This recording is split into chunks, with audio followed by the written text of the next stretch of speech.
Dolomite, it's real bad out there.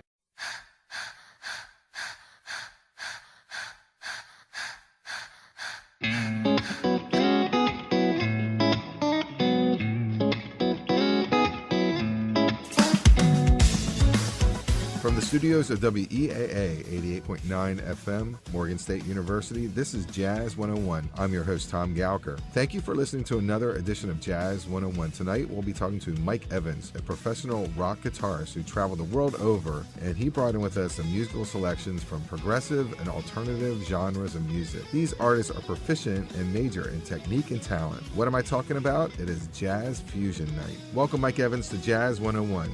Thank you. Always glad to be in studio talking about what I love. What is your guitar style? My guitar style is a mix of, my early influences were Jimmy Page, then it got into the Eddie Van Halens and the Randy Rhoads. I'm also into a lot of the wall blues type of stuff with little tricks that you can do on guitar, a la Eddie Van Halen with the two-handed tap, and he was one of the innovators of that. So you have went to college for this. I did. I went right here in beautiful Baltimore in the Peabody Institute. And you traveled the world. I did. Had a record contract with Noise Record, which is a subsidiary of Sony Music. And we did some touring. We did two 18-day stints over in Europe. So we were the opening act for Stradivarius and a band called Iron Savior.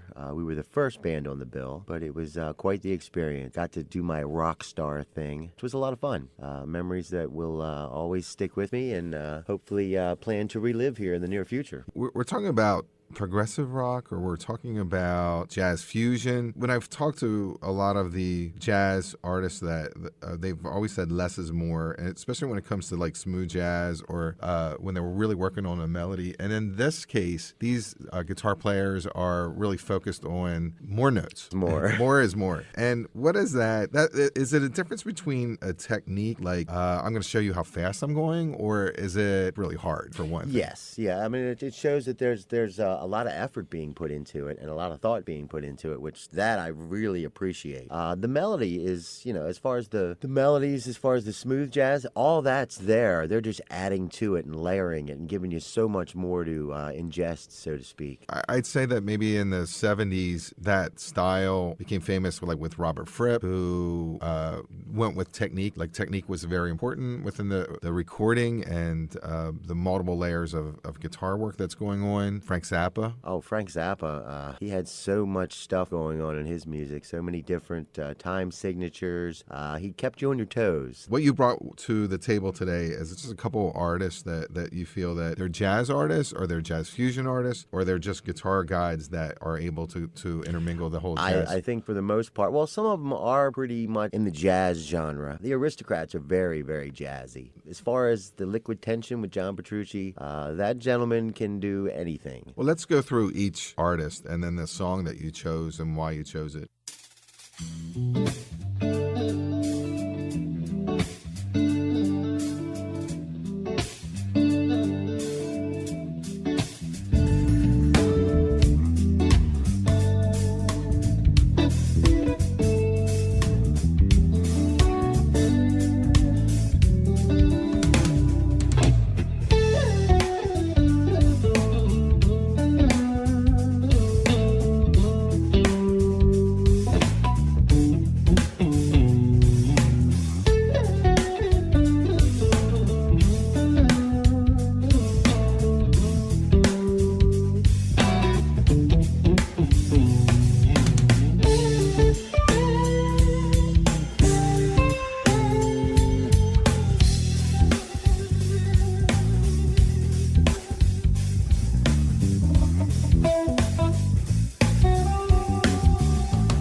The Aristocrats, they were formed in 2011, and this is a song off their first album. They're considered a rock supergroup, more or less, but the song's called Bad Asteroid. Yes. This is one of my favorites. It has it's one of their most jazzy songs. Yeah, it starts off very, very jazzy, and then it goes into another level. So, explain who the Aristocrats are and why you chose the song. Well, I chose this one because of its heavy jazz tones to it. Guthrie Govan is the lead guitar player, one of my favorites. He's a tone monster. As you can hear in this particular track, he's all over the place with his tone, and it just brings it to life. The way he moves around throughout the tonalities, he adds so much obscure stuff as well to it. A lot of tremolo bar bends, a lot of wah. He just is so eclectic in that manner that it makes it so enjoyable to listen to. It makes it exciting. I mean, every note you're like on the edge. What's he going to do here? What's he going to do there? I love that kind of guitar playing, and he really brings that to light in Bad Asteroid. Our next artist is Greg Howe. He's 53 years old. He toured with Justin Timberlake. He played on the immortal Michael Jackson album and is in a supergroup with Tony Levin, John Wetton from, I guess he was from Asia, and he's also from, yes. Yeah, it's called the Ultimate Zero Project. This is a solo song, correct? It is, and he does a lot of stuff with Dennis Chambers and Victor Wooten as well, which is another jazz supergroup. Dennis Chambers is a phenomenal jazz drummer. And Victor Wooten is a phenomenal bass player. Absolutely, yeah. There's no doubt about that. So, what's the deal with Greg? What's his style like? What's going on here? Greg is one of those players that can play anything. This particular song, Extraction, is very jazzy, but he's put out a few albums that are like neoclassical, where he's doing all the arpeggios and stuff that, say, an Yngwie Malmsteen or something would do, and he can hang with the best of them in any genre, and that's what makes him one of my favorite guitar players. He's actually coming to the area here soon and performing. Yeah, a lot of these guys are under the radar because they don't get a lot of radio airplay, so they're not as popular as some of your modern artists are. So they're not reaching out to, they're not having that venue to reach out to the masses, although the internet's helped these guys out a lot. Yeah. They're not attracting the crowds that, say, like Metallica or somebody like that would attract. The videos help too. The videos help a lot. Because you can sit there and watch what they're doing, and wow, it looks effortless to... At times it does. Yeah, they're kind of, you're watching it in amazement. But, Van Halen was always afraid to share his style on video back in the day. Well, I also think that a lot of the American consumers, as far as music goes, are more interested in the 4/4 beats that they can latch onto, and if it's a little too technical, you kind of lose them. It's different than over in Europe, where they look at music more like painting or sculpt. Over here, it's looked at more like movies and stuff like that. There's two parts. I mean, the radio is definitely never a place for this. Never. And it doesn't mean that it couldn't be. It's just that... That's why people appreciate stations like this that can put that type of stuff out there. This song, so is there anything different about his style that sets him apart? He does a lot of chicken picking as well, which a lot of the jazz artists do, but not a lot of progressive players do that. They're mostly pick and tapping, whereas Greg mixes in a lot of chicken picking. Chicken picking. Chicken picking. Let's listen to Extraction.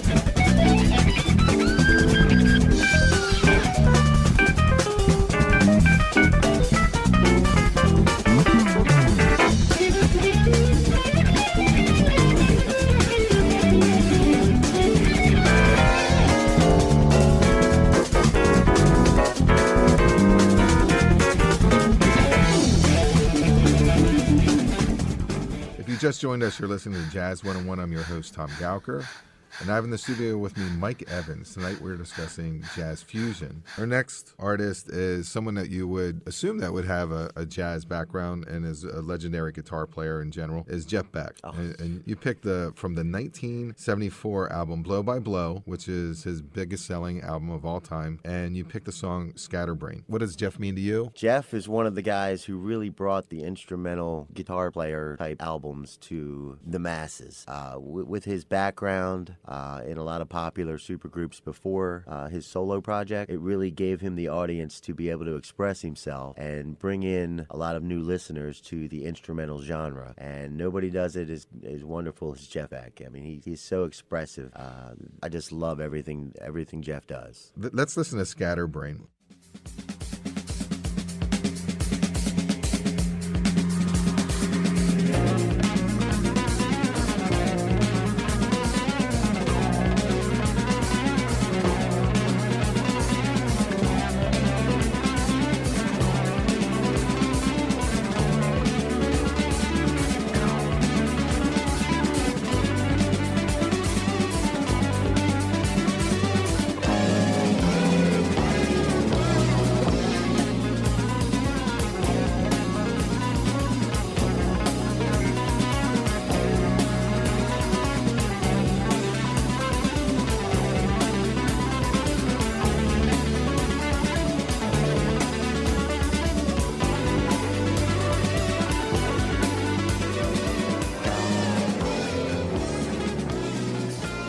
Now, I was a record store manager, and I remember this album, the Stanley Jordan album, Magic Touch, 1985. I remember putting that out on the shelves, and I remember people buying it. This song that you chose was a Beatles song, Eleanor Rigby. What's the deal with his style? What makes him a little different? He is purely a tapper. All he does, he doesn't even play traditionally. He just plays up on the neck. He's one of the few guys I've seen that their style solely is just to tap. And the way he is able to get the voicings from the melodies of the vocals and still stick to the musical line is just amazing. I think he plays with a special guitar that was made just for him.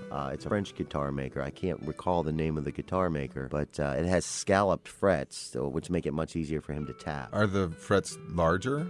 He does have larger frets too, and larger fret wire on the guitar, so it's more hotter, so you can hear all the notes because he's tapping everything.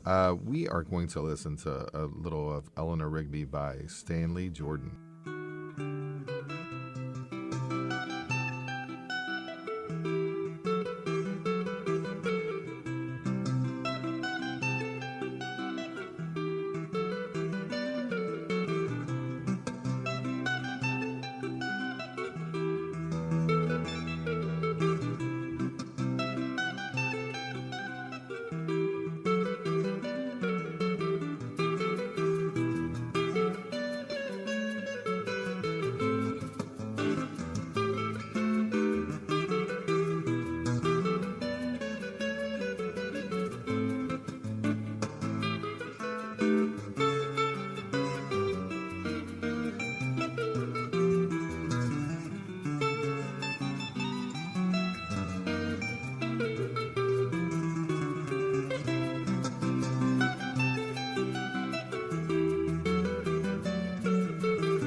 next artist that you have is Liquid Tension. Oh my favorite. All right, so tell me about him. Well, you have three members from Dream Theater, although Mike Portnoy has since moved on and is doing some other projects, the drummer. Jordan Rudess and John Petrucci, who is my absolute guitar god, are the team, the melodic team, where Tony Levin from King Crimson plays the bass. So actually he plays the Chapman stick on most of it. That's also like fretless. It is. Yeah. It's a fretless, it looks like a stick. Yeah. But I mean, he can play anything, and to hear Tony on there is just the growl that he presents from the rhythm section is fantastic. And the song Acid Rain, why did you choose that song? It has a lot of different elements. It has the jazz elements, it has some classical elements, it has what I love, the rocking elements. It breaks down into a really heavy middle section, and then of course you have John Petrucci and Jordan Rudess playing light speed riffs in sync with one another. To see that live, I've seen those, I've seen Dream Theater. I've never got a chance to see Liquid Tension, but Jordan and John playing together live is just unbelievable. They don't even look at what they're doing. They don't even look at one another. To play in sync at the speeds they're playing and the notes that they're playing is just mind-blowing. I can do nothing but bow down to those two for the amount of time they spend getting tight. And I don't even think they really spend that much time on it. They just know what they're doing to that level to where, and they played together for so long that they pretty much know what each other's going to do.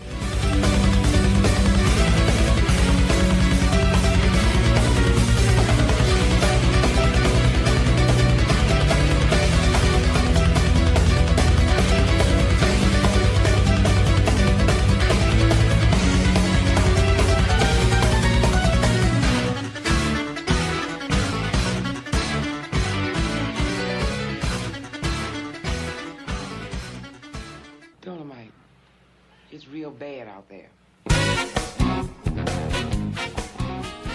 And at the beginning of this song, there's a segment from Dolomite that got my attention. And I said, I don't think Mike knows who Dolomite now is. that you mention it, I think I've actually seen or heard a little thing about Dolomite. Yeah, Dolomite is awesome, and the soundtrack actually from Dolomite is phenomenal too. Rudy Ray Moore is Dolomite, and he's a god. He's up there. You have Scott Henderson doing a song. I guess it's more or less a tribute to Dolomite. Explain who Scott Henderson is and why you picked that song Dolomite. Scott Henderson he's jazzy. His legato is just incredible. What's a legato? It's like a pull on, pull off bend. He shows it a lot more so. Well, actually in this song Dolomite he does show it quite a bit. But in Tribal Tech he plays a lot of legato stuff where it almost sounds like his fingers are made of rubber. The way he's playing. I mean he's got so much natural vibe in his fingers. A lot of guys don't have that, and you can really hear it in Dolomite, the way he's pulling on and pulling off, and just sustaining the notes with his vibrato.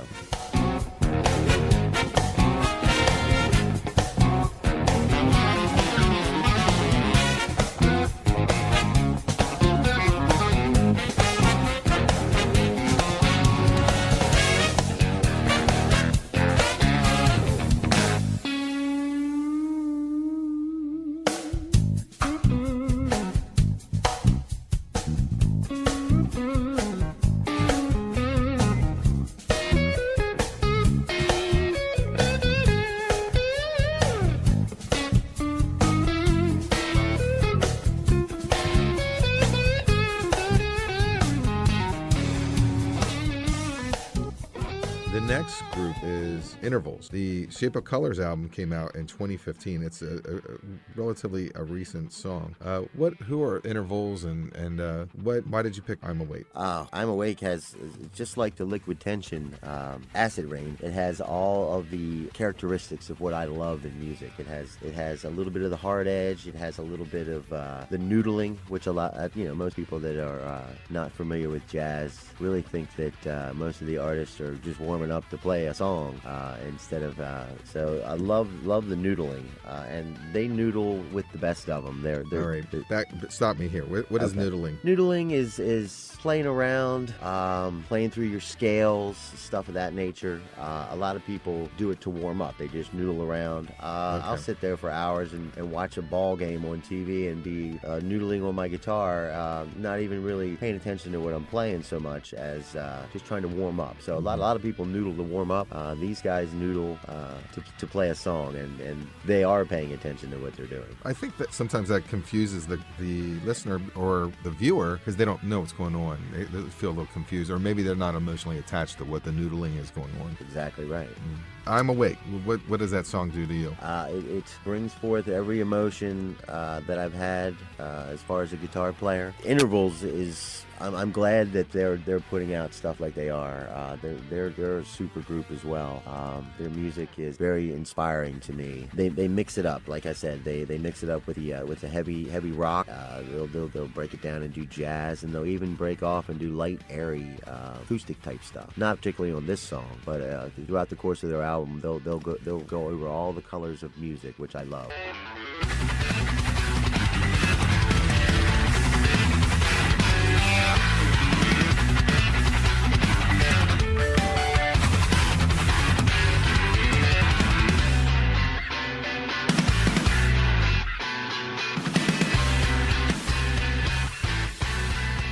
The next artist is Jimmy Herring, Fusion for Miles. This is from a tribute album from Fusion for Miles. It's a superstar guitar-laced group, like a 5-piece doing Miles songs, or is it from Bitches Brew, or is it a variation of Miles with a guitar I think that's what it is a variation with Jimmy on guitar. Jimmy does a lot of tributes. He was in a band called Jazz is Dead for a long while, and basically what that was it was an instrumental version of all Grateful Dead songs. Oh, okay. And that was some really, really good stuff.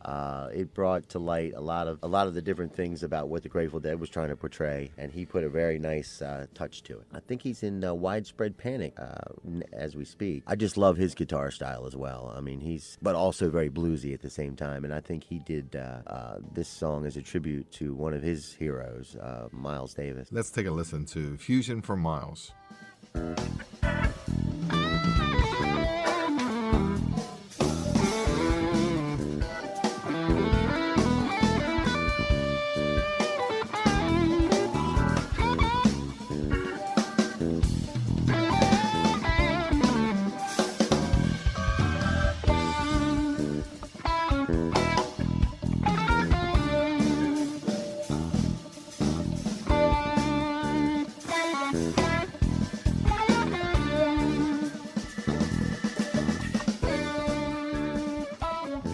Artist is Animals as Leaders. The song's called Another Year, and it's from the Joy Emotion album, which is from 2014. They've been recording since 2009. They're local. They're from DC, correct? Yeah. What is the style that the Gent seems to be a progressive metal style? Are you familiar with that? Somewhat, yeah. I mean, I've heard it thrown around in different circles. Animals as Leaders is one of the best new, 2009, but I think they're new to a lot of people. Not that are guitar aficionados, but as far as the general public goes, they're very new. Toba Nabashi has just started popping up in a lot of guitar publications as being one of the best new guitar players, and he is definitely phenomenal. He has a very percussive, I think that's what you mean by the Degent, it's a very percussive guitar style. He plays a 10-string guitar. Let's take a listen to Animals as Leaders, Another Year.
Nova Collective. Dancing Machine is the song that you chose, but it's also the name of the album from the 2017 release. Yeah, Nova Collective is a brand new band. I believe a few of the musicians in the band were from a metal band and took their love of jazz and fusion and put it together. And there we have Jazz Fusion. And these guys popped up on the radar probably about 3 months on my radar, about 3 months ago. And I took 2 listens to it. Well, actually, the first time I heard it, I was like, wait a minute, did I just hear that right? Let me turn that back again. And upon replay, wow, I was just completely engulfed in the way these guys put that together. It's a mix of all the musicians in this band are fantastic. They got the piano going on, and that's a big staple of a lot of jazz music. I just couldn't believe what I was hearing for a new band. I thought I'd pretty much heard everything until these guys came along.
Thank you, Mike Evans, for coming into the studio tonight.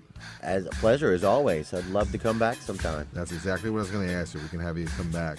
And thank you, audience, for tuning into Jazz 101. I'm your host, Tom Gauker. Jazz 101 is recorded at Morgan State University, WEAA 88.9 FM, the voice of the community and your source for cool jazz and more. Dolomite, it's real bad out there.